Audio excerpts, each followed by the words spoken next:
Good morning to all my beloved and to all my dearest viewers. Sulapan po natin si nanay. Ayan Kumukuha po si nanay ng labong dito sa may puno ng kawayan. Ayan mga kaibigan, sulapan po natin si nanay.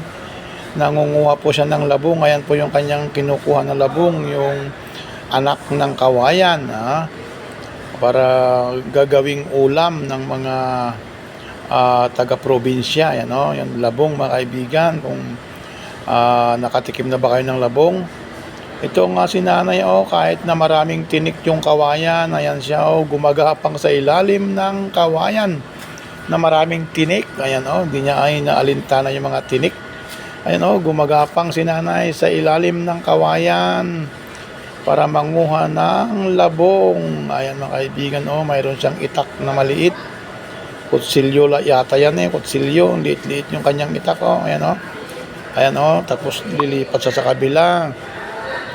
Lipat sa kabila at maghanap pa ng labong doon sa kabila. Ayan mga kaibigan, si nanay na kung tawagin ay si Nanay Jeannie. Ayan Nanay Jeannie, ang liit naman yung itak mo. Ang liit naman yung itak mo, Nanay Jeannie. Ayan may nasusulyapan siyang labong doon sa loob may mga tinik na nakaharang, pero talaga namang gagapangin na naman yung labong sa ilalim ng kawayan. Daming tinik na nakaharang Shout out sa mga nag-uulam ng labong. Ayan mga kaibigan,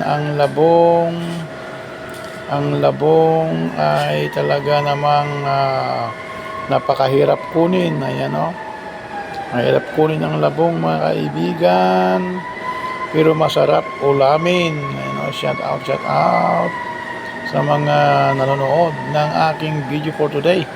Sulapan po natin si nanay. Ayan mayroon na naman siyang kinukuha na labong doon sa ilalim talaga namang sanay na sanay manguha ng labong si nanay. Ayan ipapakita mo nga nanay, pakita mo nga. Ayan ang laki.